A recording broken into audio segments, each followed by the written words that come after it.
Vice President Inday Sara Duterte dumalo, nakikiramay sa mga pamilya ng mga sundalong nasyutay at mga nasugatan sa Mindanao sa pakibakbakan doon sa kalaban ng gobyerno. Okay?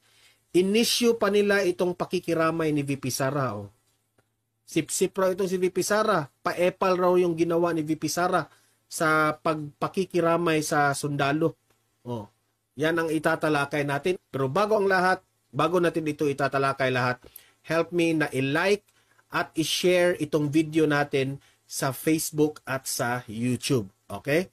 Para kakalat ito sa taong bayan, guys. Okay? Sabay-sabay natin i-like at i-share itong video natin, Facebook at YouTube. 1, 2, 3, go!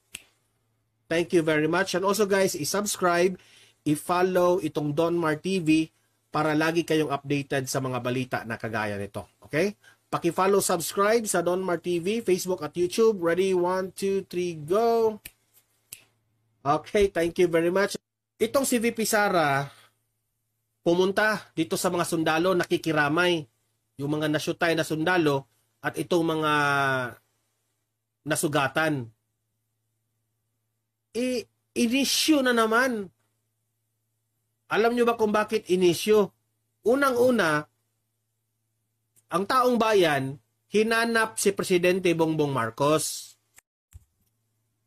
Bakit raw si VP Sara lang ang pumunta doon sa mga sundalong nasyutay, sa mga pamilya, at saka bakit wala, nasaan raw yung Pangulo? Hinanap si PBBM. Itong mga loyalistang ito, nagalit na hinanapan nasaan raw si Bongbong Marcos. Dahil sa panahon ni former President Duterte, during sa mga ganitong sitwasyon, yung mga sundalo na nasyutay, mga sundalong mga nasugatan, nakuha yung sa Bisaya pa, napungkol yung mga kamay,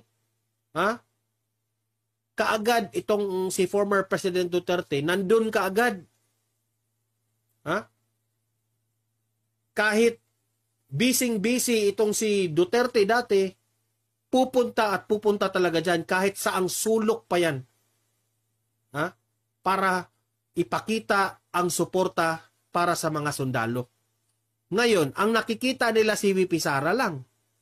Nasaan na raw si PBBM? Ako hindi ko hinanap si PBBM kasi alam kong busy yon, no? Pero delikadesa na yun eh. Kahit busy ka, pwede kang pumunta dyan eh. Di ba? Uunahin mo yung sundalo. Yung sundalo ay ang ating foundation ng ating bansa. Yan ang poprotekta sa ating bansa sa mga kalaban ng ating estado. Di ba?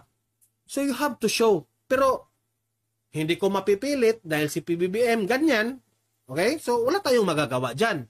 Ngayon, hindi talaga maiiwasan na hahanapin ang Pangulong Bongbong Marcos. Ngayon, itong mga loyalista na supporters ni PBBM nagagalit. Nagagalit sila bakit raw hinanap si PBBM. At ngayon, ang kanilang tinitira, ang kanilang galit, dito kay VP Sara nila binuhos na ito raw ang pagpunta ni VP Sara sa mga sundalo, pakitang tao lang daw ito para masira si PBBM. Tingnan mo nga naman yung kanilang... Kung hindi pupunta si VP Sara dito sa mga sundalo na ito, sino pa ang makiramay dito sa mga kawawang sundalo? Hindi na nga pumunta ang presidente natin, tapos binigyan nyo pa ng malisya ang pagpunta ni VP Sara na si VP Sara raw ay pakitang tao para masiraan itong si PBBM? Anong klaseng utak yan, mga loyalista? Wala na ba talaga kayong utak? Pumunta ang ating vice presidente, nakiramay. Kung anong pwede niyang itulong, tumulong. Wala na kaming paki dyan sa inyong presidente nyo kung pupunta siya o hindi. Kasi hindi na nga pumunta ang Pangulo, dapat itong Vice President should be present. At least merong malaking leader na pumunta, nakiramay. Di ba? Tingnan nyo ang kanilang isip, itong mga loyalista na ito. Okay, i-play natin ha. Baka akala nyo lahat ito ay di totoo ha. Nag-ikot sa Mindanao Region si Vice President Sara Duterte upang tingnan at kamustahin ang kalagayan ng mga sundalong sugatan dahil sa pagtatanggol sa bayan. Pinuntahan din ng Vice Presidente Imagine that one. Itong mga sundalo na ito, ipinagtanggol ang ating bayan. Ha? Tapos nasugatan sila, may nasyutay, baliwalain natin? Ikaw na vice president ka, pumunta ka talaga. Kasi may utak may puso itong aming vice presidente eh. May puso ito, may pagmamahal sa ating bayan, especially itong mga kasundaluhan. Ewan ko na lang sa presidente nyo kung ganun ba rin.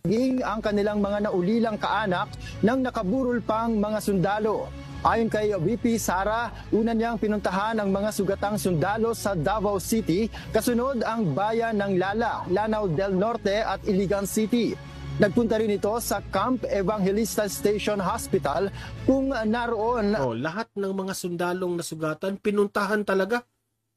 Kahit sa ang sulok, alam nyo, VP Sara, mana ka talaga ng tatay mo. Yung tatay mo dati, ganyan eh. Lahat ng mga naulila, lahat ng mga nasugatan, namatayan na mga pamilya, pinuntahan, binigyan ng cellphone ni Bongo para kontakin siya anytime kung merong urgent na pwede nang maitulong. Grabe. Ha? Ganyan ang puso nitong mga Duterte na ito. Ngayon, kayong mga loyalista, galit kayo kung hahanapin na saan si PBBM? Ako, hindi ko hinanap. Ayaw kong hanapin kasi hindi ako kagaya ng mga dilawan dati na hahanapin. Pero sila ang nagtanong dyan na saan raw si PBBM. Ang tanong, concern ba si PBBM dito? Yan, hindi natin masagot yan. Tanungin nyo ang presidente ninyo. Kung saan naroon ang 4 na sundalong sugatan nitong linggo lang sa isang engkwentro sa Lanao del Norte at ilan sa kanila ay galing sa Caraga Region.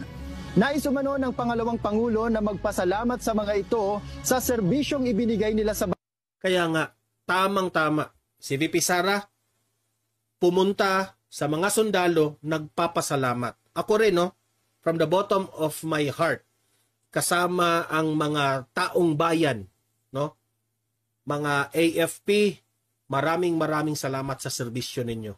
Saludo kami sa mga ginagawa ninyo. Hindi man kami makapunta dyan, magpaabot ng tulong o pakikiramay, pero idaan namin dito sa aming vlog na maraming salamat po sa inyong ginagawa sa bansa natin. You protect our country. Okay? Especially dito sa mga kalaban ng gobyerno. Maraming salamat po. Okay? So, we really appreciate sa effort nyo, binuhis nyo ang buhay. Binuhos nyo ang buhay nyo para sa amin. Maraming salamat po. Maraming salamat AFP. At sa mga kasundaluhan, kapulisan natin, maraming salamat. Bao kami sa inyo. Saludo kami sa inyo po. Bansa. Pakinggan natin ang pahayag ni Vice President Sara Duterte. Karon po ang trabaho at kaayo na utabang sa akong kaso kinahanglan na maipakita nato sa ilahan na we value their Sabi ni Duterte kasi medyo noisy, hindi masyadong marinig ang kanyang boses na we value their service to our country. Meaning, binigyang halaga ang kanilang ginagawang sakripisyo. Yan ang ibig sabihin ni VP Sara. service to our country. Ayon pa kay VP Sara, magbibigay din siya ng kaunting tulong pinansyal sa mga naturang mga sundalo. Pagkatapos sa Good job, Mr. Vice President. Okay? Maraming salamat, VP Sara, na magiging maganda